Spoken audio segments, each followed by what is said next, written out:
Chamar aqui o meu cacique Agostinho, da terra do cá, e Marciana, para Mirim. Marciana, Edu.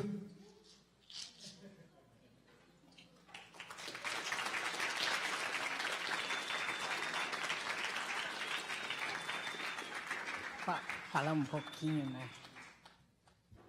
Bom dia a todos.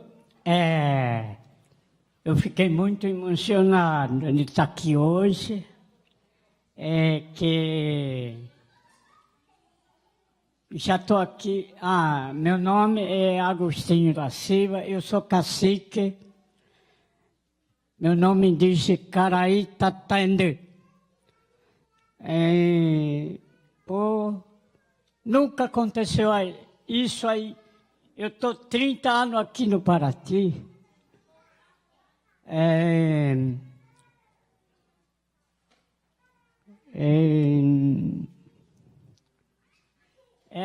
Minha namorada é uruguaia.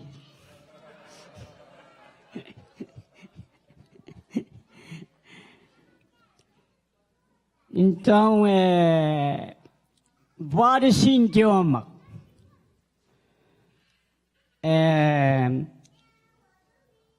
Lá para a divisa a Uruguai, que eu trabalhava com, não Guarani, idioma Xocrém. Então, porque quando eu estava com 13 anos, 11 anos, não entrava o branco na aldeia. E não tinha o branco que trabalhava com os índios. Foi. Depois que foi entrando, aí eu vi que entrou a FUNAI, tá. Até agora a FUNAI está com os índios, com nós. E agora eu, por exemplo, já vou falar aqui, Estado do Rio, tem funcionário da FUNAI, mas nem ajuda mais nada.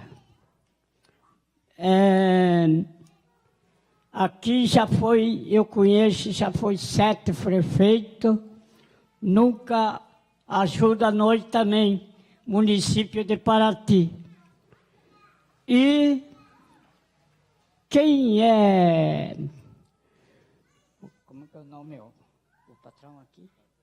Não. Guilherme. Aqui eu conheci Cássia, Guilherme, para que não é FUNAI, para que não é prefeito. E o que eu vou contar agora? Parece que 5 anos já ele ajuda nós, porque no ano eu tenho 2 vezes minha festa. Vocês viram que a criança cantaram, dançaram. O branco também tem, como é que é? A igreja, tem padre, tem pastor. Eu sou padre. Eu trabalho na igreja. Então, lá, no ano eu tenho 2 vezes minha festa. Em janeiro, o branco fala assim, colheita de planta. Aí o que acontece? O passeio dá nome indígena, aí vem muita criança para ganhar nome indígena. Aí eu tenho outra festa, mês de julho, batizar semente para plantar. Nisso também, a mãe da criança, o pai da criança fala assim, eu quero que meu filho ganhe nome indígena, pajé. Aí eu falo, tudo bem, tá bom. E eu conheço muito a idioma, não Guarani, meu parente, tudo estado quase. Eu conheço aqui no Mato Grosso, a aldeia que tem sob a Mambai, sob a aldeia Jaguapiré,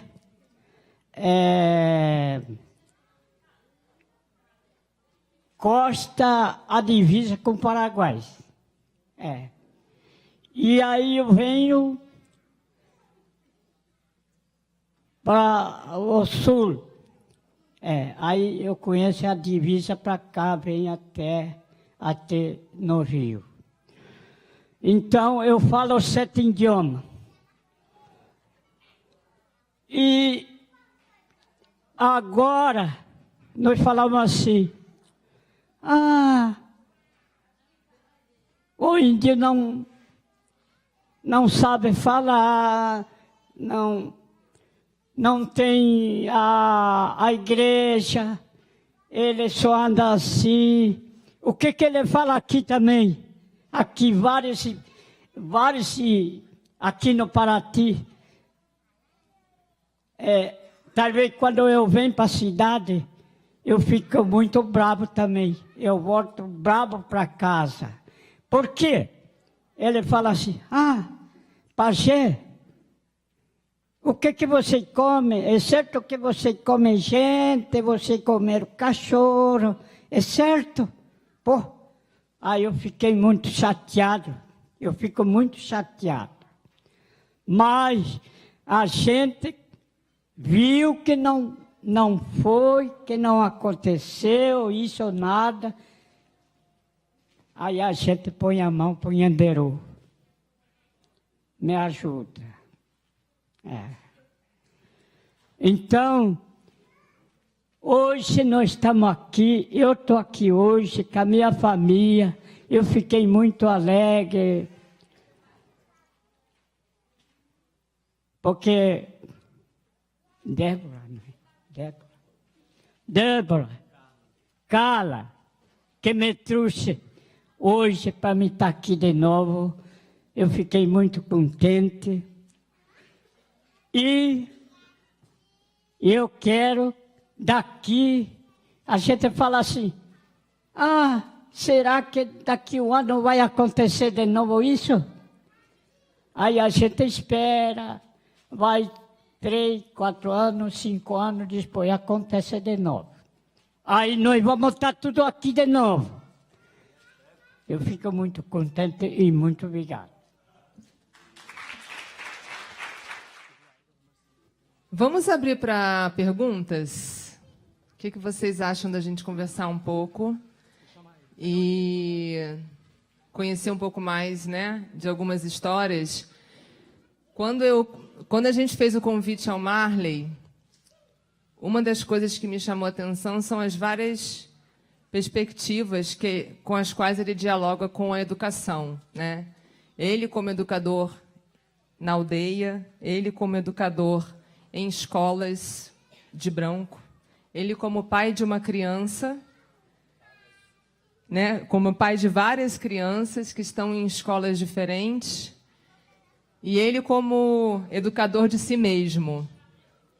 Então eu queria que você contasse um pouquinho mais sobre isso, Marley, assim, botasse uma luz, só para a gente abrir o debate, e gostaria que vocês também, depois, pudessem fazer as perguntas que vocês têm vontade. Então, eu como pai,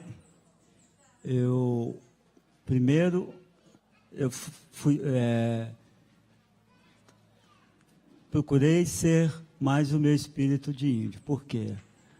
Porque o relógio não me controla. Eu tenho tempo para os meus filhos. É esse que para mim importa. Então, eu falo que hoje eu preciso sair para adquirir as minhas coisas materiais, que é necessária, o alimento, meus filhos, alguns confortos, né?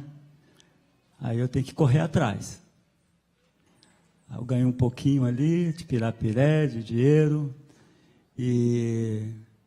mas não abro mão de passar dos 7 dias da semana, eu não abro mão de ficar pelo menos 4 dias com meus filhos e com a minha esposa, né?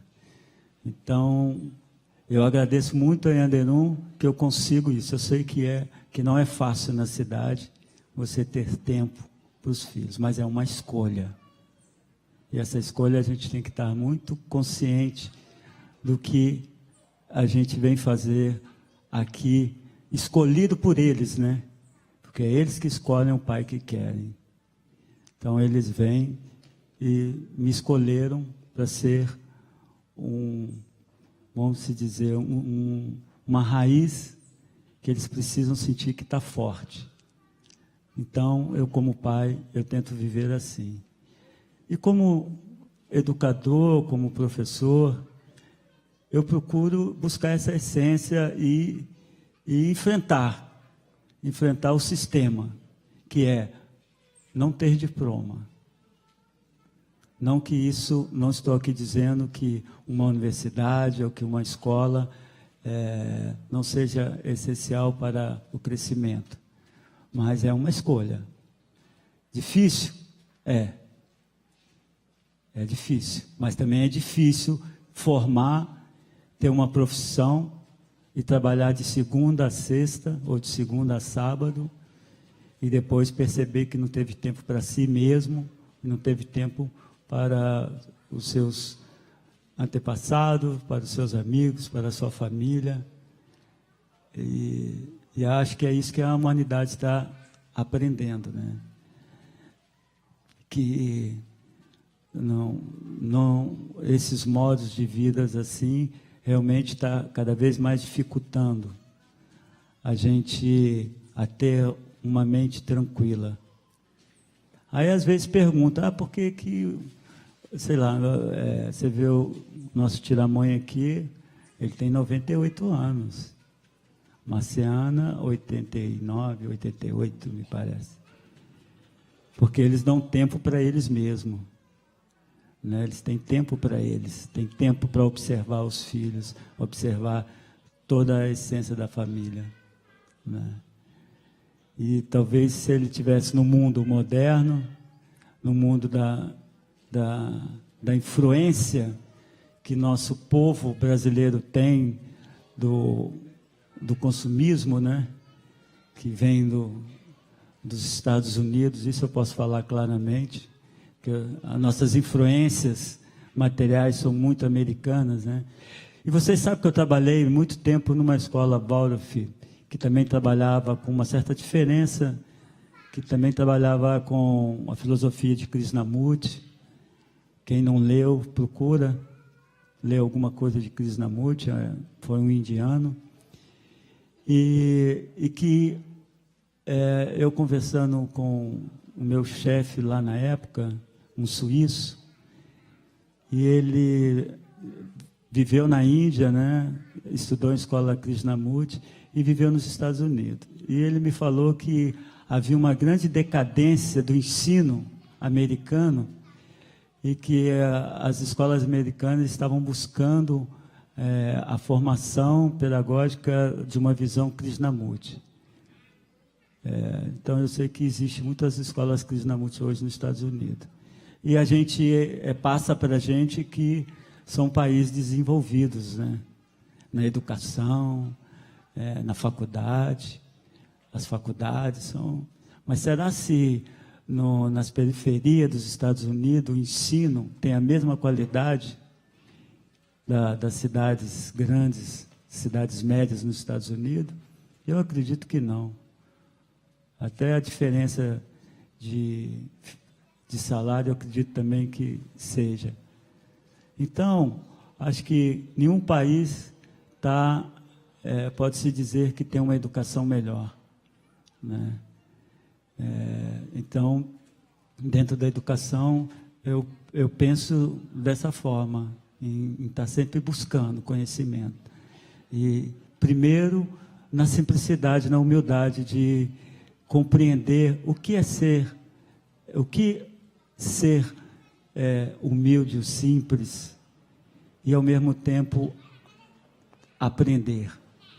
Ao mesmo tempo, crescer e ter uma filosofia de vida, tanto material como espiritual.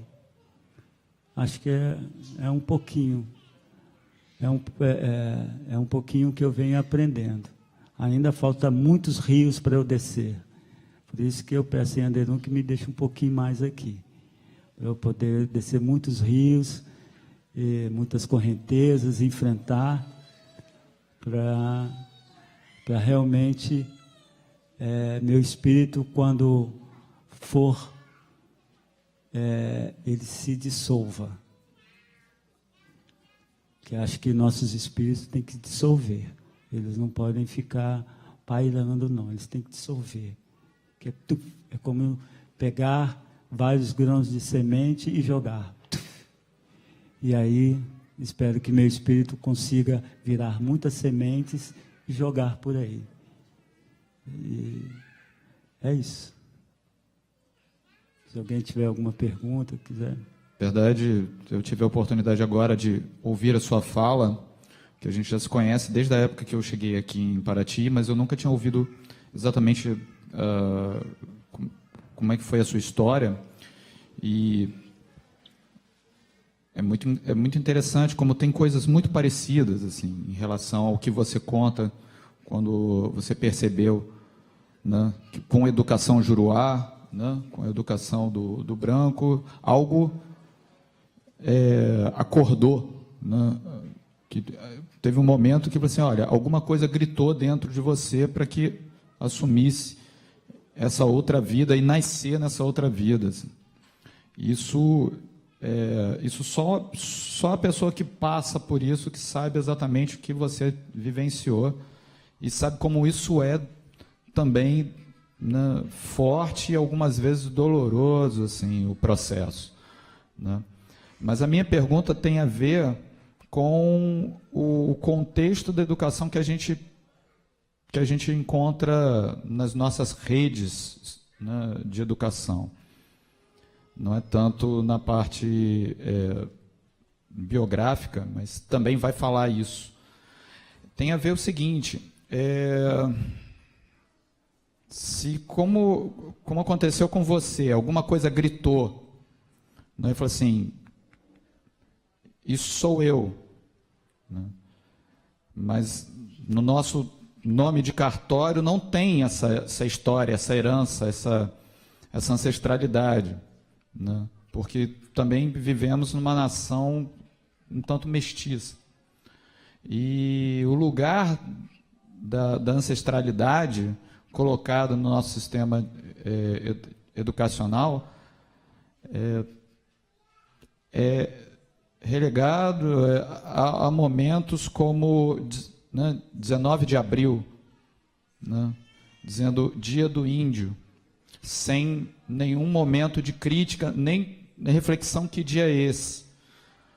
E aí, por exemplo, eu vejo o parente que está aqui e pensa assim, bom, vamos homenagear o índio, vamos colocar um cocar em todos, ou vamos fazer pinturas corporais sem ter esse problema, sem ter a problematização do que é isso.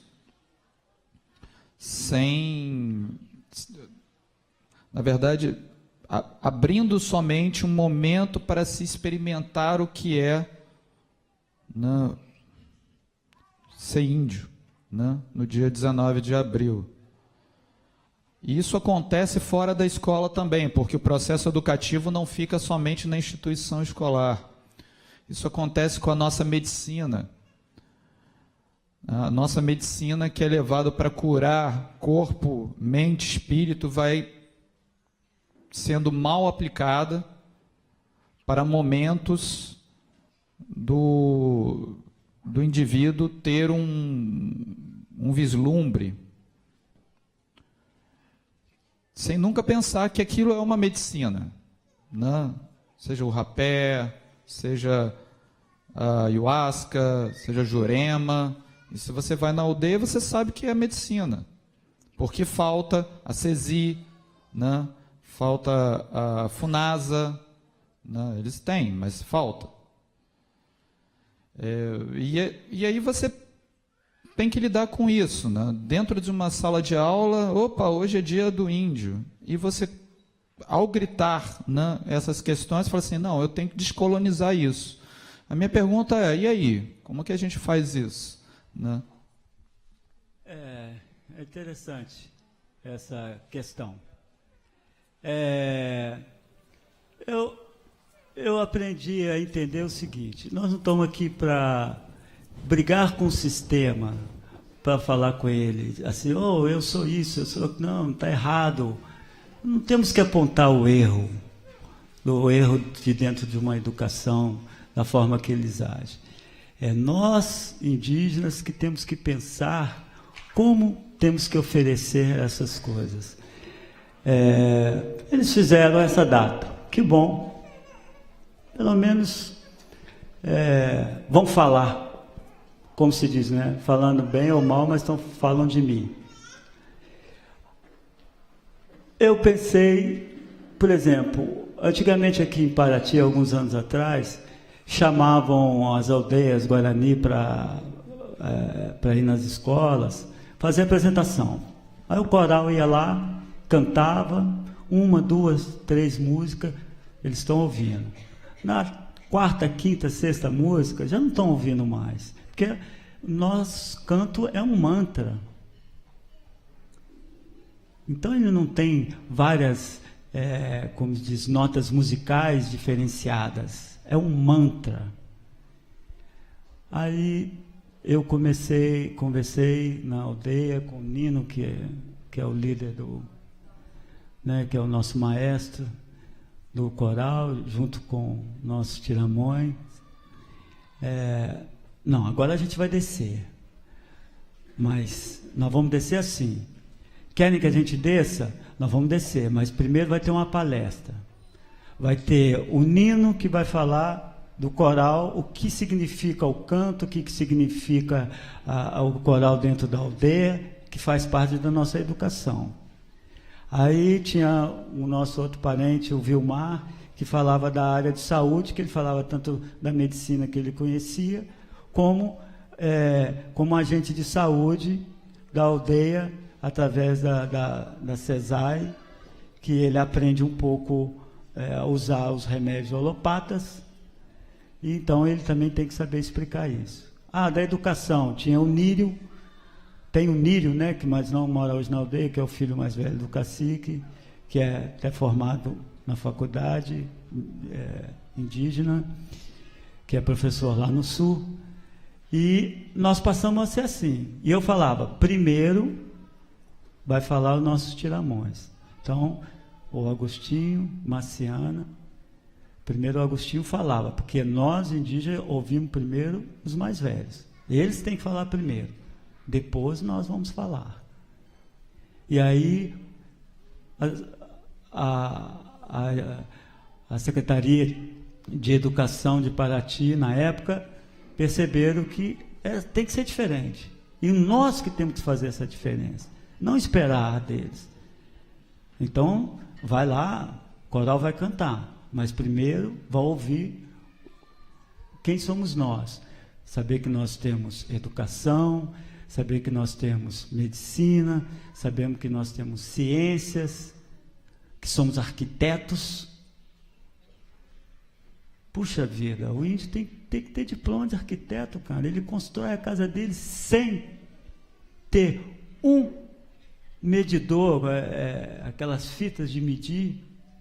Ele olha, faz os seus passos e faz ali, a minha casa vai ser desse tamanho, vou cortar aquela árvore ali, que aquela madeira é boa, vou pôr assim, vou fazer meu telhado, vou fazer minha parede.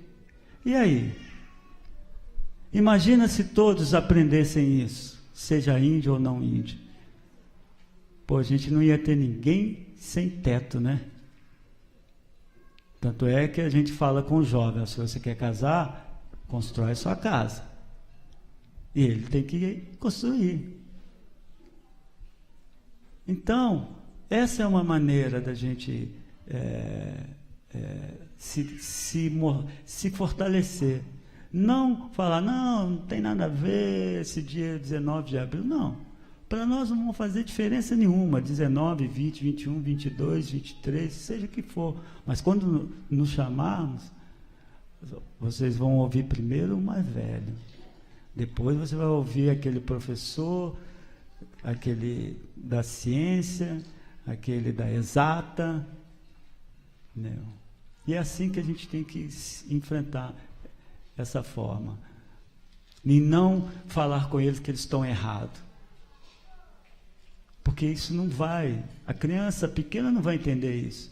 Que a escola vai lá e coloca um papel pintado com penas e vai falar. Tanto é que numa das palestras que nós fizemos, que a primeira vez que eu levei foi no CIEP, e eram ensino médio e ensino fundamental. Mais de não sei quantas crianças ali, adolescentes, 200, sei lá. E foi muito interessante, porque eles têm muitas perguntas, né? Aí perguntaram se a gente andava pelado, perguntaram por que a gente tem cocá, por que a gente pinta. Eu falei, eu até falei com uma menina, por que você passa batom? Por que você pinta? A gente tem várias formas. A gente pinta para guerra, para reza, a gente pinta para alegria, para uma festividade. E também não pense que nós não temos vaidade, né? Que está dentro do ser humano. Qualquer ser humano tem sua vaidade, né? Eu coloco isso aqui porque eu sei que fica bonito em mim, eu me sinto bonito assim, né? Então é importante a gente. E aí perguntaram, então é interessante, perguntaram, que eu sabia que ia perguntar, perguntaram, e o cachimbo da paz? O que tem dentro do cachimbo da paz? Eu falei, olha, primeiro vocês têm que entender o que é o petenguá para nós, guaranis. Né? Eu sei que tem outras etnias também que usam o petenguá, que é o cachimbo. Que para nós isso aqui, como diz o Tiramões, é a nossa primeira medicina, que a gente fuma para fazer uma limpeza em nós mesmos. E é engraçado, né? Os povos nórdicos, né? Tudo, a Igreja Católica, o Banda, todas as outras formas de religião têm seu defumador, né? Então, quer dizer, sei lá de onde que veio essa ideia de colocar o defumador ali para, né? Então, para nós é isso. Como você falou da ayahuasca, dos povos mais da Amazônia, né? Agora, nós, Tiramões aqui, Guarani, essa é a nossa força, né? Então, eu falei com eles que isso é uma medicina e que não existe nenhum fumo especial para a gente estar fumando aqui. Lógico que a gente prefere o fumo mais natural, plantado na aldeia. Mas se não tem, às vezes a gente compra até mesmo, que não é bom, né? Mas às vezes é necessário, mas o importante é o que meu espírito está sentindo quando eu estou usando o petenguá.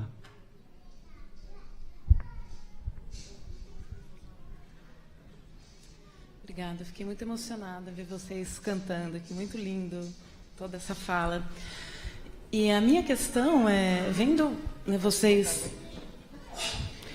com essa cultura tão forte, tão linda, tão bonita, eu fico aqui me perguntando, é uma pergunta bem simples para você, por que o indígena precisa ter uma escola, uma coisa que não existia no passado para vocês? Por que simplesmente vocês não podem continuar passando esse conhecimento tradicional de vocês da mesma forma que sempre foi passado? Porque não seria a escola também uma forma de conseguir mudar essa cultura indígena que vocês têm? A escola, às vezes, não pode fazer o papel de uma vilã da cultura de vocês? É só nos dar as terras, que sempre foram nossas, boas, para viver, água pura, caça, terra para plantar. Pode ser que nós não, muitos de nós não iam querer estar aqui. É como eu estava conversando com Ayrton Krenak, que é uma pessoa da FUNAI, há pouco tempo agora numa aldeia Guarani, não na nossa, uma mulher representante falou assim, não, que o índio tem que estudar. Ela falou assim, eu fico ouvindo aí, escola diferenciada. Não, vocês têm que ter uma escola para poder se nivelar a gente e disputar igual por igual. Eu não falei nada porque a gente tem um respeito quando estamos em outra aldeia. Se eu estivesse na aldeia do Tilamone, ele me dá permissão para falar. Aí com certeza eu falaria. Que eu diria para ela o seguinte, você não entende uma aldeia, você não vive numa aldeia. Se tiver 100, como tinha lá 50 jovens, se você perguntar para esses jovens, você quer viver como um branco, ganhando um bom salário, trabalhando de segunda a sexta ou de segunda a sábado, cumprir um ano para ter suas férias? Com certeza a maioria não. Então, os nossos mais velhos, como está aqui nossos parentes, né, o Lauro Tucano, Ayrton Krenak, a filha do Tucano, que estão aqui. A gente sabe que dentro de uma aldeia, os mais velhos, o pajé, os próprios pais, têm que observar nos seus filhos. Tem uns que vai ter facilidade de enfrentar o mundo do branco. Outros vão ser sempre o espírito dele da terra. Se vocês conseguiram observar os jovens aqui, podem olhar em cada um, você vai perceber aqueles que não vai sair daquele mundo indígena, da terra dele. Por isso ele vai precisar dessas outras lideranças que vem aqui fora e traz recursos e, ao mesmo tempo, tenta permanecê-los lá, né? Agora, o Estado vem e coloca ali uma escola dentro de uma aldeia e nós temos que lutar para que isso venha modificar. Infelizmente, no estado do Rio de Janeiro, talvez seja uma das piores educação, principalmente dentro das aldeias. Em São Paulo, Santa Catarina, já modificou muitos. Nas aldeias guaranis que eu conheço, até onde o Nírio está, filho do cacique, que lá eles têm diretor juruá, diretor branco e diretor guarani. Professores guaranis, professores juruás.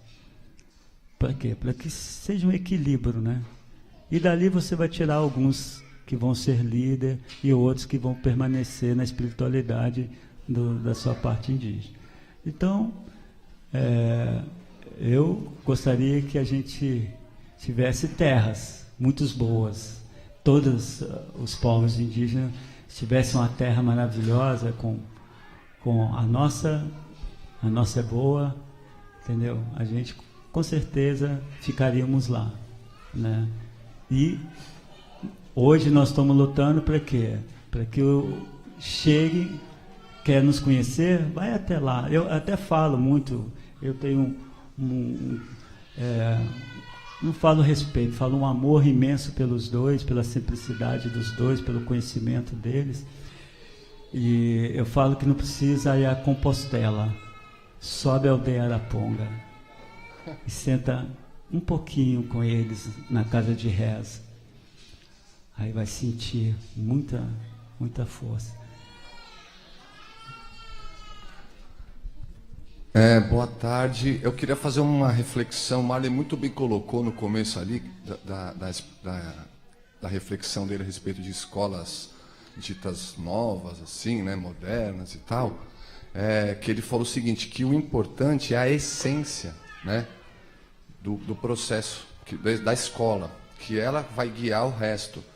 E aí eu vejo que justamente você traz, numa resposta com relação à pergunta da amiga ali também, uma história assim, não, se a gente tiver a essência clara para a gente, né, do que a gente vai fazer, os processos são guiados, até como o Marley falou, modificando o processo da escola a partir do que ele mesmo estava sabendo que era real, né? Então, chega na escola daí, tradicional e diz, não, presta atenção, você não pode fazer assim, porque a essência do nosso pensamento de educação dentro da aldeia, ela diz que a gente precisa entender o que é para poder participar, senão realmente a criança assiste 2 músicas lá, daqui a pouco já não está nem mais, né? Não estabelece relação. Então, e uma das coisas que eu acredito muito, Marley, que o conhecimento desse processo indígena, essa essência da educação indígena, que falta nas nossas escolas. E aí, esse seu passo é maravilhoso. Eu até diria mais, você devia falar, os caras tinham que estudar uma semana antes, alguma coisa aqui, para quando chegasse nossos ancestrais, eles estivessem sabendo já, talvez, o que ele, né? Forçaria mais um pouco a barra deles lá, Marley. Era isso que eu queria colocar.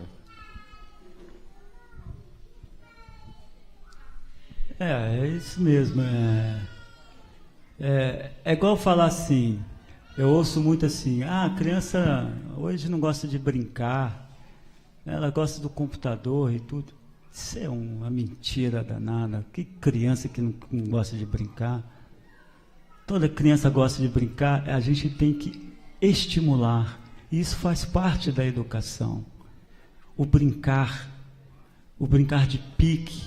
Eu estava conversando um dia com a professora Gladys sobre isso, da Ciranda, sobre o brincar. Que é você observar. Por exemplo, eu brinquei muito. E aí hoje, depois de mais velho, eu entendi o que a brincadeira me estimulou para ser o que eu sou hoje. Quando você está brincando de pique-bandeira, tá, existe aquela linha, tá, aqui é a linha, aqui é meu time, tira para o ímpar. Logicamente, se eu vou tirar, porque eu sou, bom, entre aspas, o mais esperto ali, tem o outro mais esperto aqui, eu vou escolher aqueles amigos mais queridos, né? Ele vai escolher os amigos mais queridos dele, e nos amigos mais queridos tem aqueles que a gente chamava de café com leite, né? Que são os meninos que a gente finge que ele participa, mas ele não vai ser, ninguém vai ficar ali tentando colar ele, porque ele é, entre aspas, fraquinho para correr. E aí eu muito esperto, já sei que está a bandeira lá, eu vou lá, pego aquela bandeira e mas não posso passar porque o grupo já me fechou, eu tenho que dar uma desperta e ficar. E vejo que eu não estou conseguindo. Aí vem essa barreira aqui, daquele menino, meu amigo mais devagar, mas ele vai me ouvir porque a minha voz é mais alta que a dele. Ô José, anda aí, cara, vem cá me ajudar. Anda, cara, pô, você não é meu amigo, não? Olha só como que a gente, naturalmente, uma criança estimula a outra. Ela vai, de repente, tentar passar, vai ser colada, ela vai ficar meio assim, o outro vai tentar, até que vai chegar a hora que alguém vai ganhar. Olha a psicologia disso. Daqui a pouco, aquele menino, depois de anos trabalhando, brincando com essa pique-bandeira, o que ela vai acontecer? É aquele menino que está mais bobinho, já não quer nem saber. Ele vai passar primeiro. Mas ele observou muito antes de mim. Eu usei como fala, a minha ansiedade de querer ser melhor, ser o que for, ser o mais esperto, mas deixei de ter a essência daquele que demorou passar, porque primeiro ele estudou todo esse processo de passar no seu pensar, no seu emocional. Então, ele consegue observar melhor do que eu. que fui eufórico, aí eu vou ter que aprender com ele. Já não vou mais, porque ele, o José agora ele já passou primeiro que eu, e agora? Eu não tenho mais o José para me ajudar. Então eu vou ter que ter uma estratégia de novo. E o brincar ensina isso. O pique-lata, você joga a lata e todo mundo vai sair correndo. Aqueles que são mais rápidos, ou eles ficam próximos, ou eles vão mais longe e se escondem lá, porque eles sabem, na consciência dele, na essência dele, ele sabe que ele tem uma velocidade para chegar lá, pegar a lata primeiro que o pegador. Agora, aquele que corre menos, ele vai tentar esconder mais próximo. E, naturalmente, você vai calculando o tempo. Na sua vida, você vai calculando. O cara joga a lata, eu já sei que eu consigo ser mais rápido que ele, ou que dessa vez eu não vou ser mais rápido que ele, eu vou ficar escondido mais tempo. E assim aprende a distância, o tempo, a matemática do contar. Olha quantas coisas a gente aprende no brincar, no pular. Você vai desenvolvendo essa sua capacidade. Mas isso é natural da criança. Aí fala que não se brinca. Olha os nossos antepassados que, logicamente, né, hoje as ruas já não são tão... já não podem ficar tão livres como a gente foi livre. Eu, pelo menos, fui muito livre. No meu tempo de brincar. Hoje as ruas ou são movimentadas ou são perigosas. Então, escolas, busca essa educação do passado. Leve para dentro da escola. Não vou dar aula de matemática, não. Eu vou dar aula hoje deles brincarem, porque isso vai dar o tempo para eles, o tempo do correr, o tempo de observar. Então, leve isso para dentro das escolas e vai ver se as crianças não sabem brincar. Eu, nessa fundação suíça que eu trabalhei, lá em Tiradentes, Escola da Serra, as crianças lá estavam tendo conflitos, porque era uma escola como a Ciranda. Crianças de pais artistas, pais que tinham pais empresários, porque lá Tiradentes também é uma cidade histórica, né? Então tinha pais que tinham pousada, e tinha as crianças simples também, que estudavam na escola, bolsistas, né? E estava um conflito imenso. E o suíço chegou para mim, quando eu entrei, e falou: Marley, o que você observou, o que você vai fazer? Eu falei: eu vou brincar. Não, mas os meninos precisam aprender. Eles precisam aprender a conviver. Então, é isso que eu vou oferecer para eles. No futebol, eles brigavam, meninos com meninas, brigando. Eu falei: não, então tá. Tirei o futebol, sem eles perceber, e passei a fazer as brincadeiras e contar para eles que toda brincadeira tem regra. Olha, que interessante, brincadeira tem regra. Então, como que uma brincadeira não ensina a criança as regras? E aí, eles aprenderam as regras. Eu falei: agora que vocês fizeram com as regras, se quiser fazer modificação nas regras, vocês combinam entre vocês. E vai falar, pergunta ao seu pai: pai, qual foi a brincadeira que você brincou? E assim, já aproximei o filho do pai, para o pai ir lá na ancestralidade dele, falar: puxa, eu brinquei assim. Nossa, que legal, pai. E essa escola, as crianças brincaram um ano inteiro.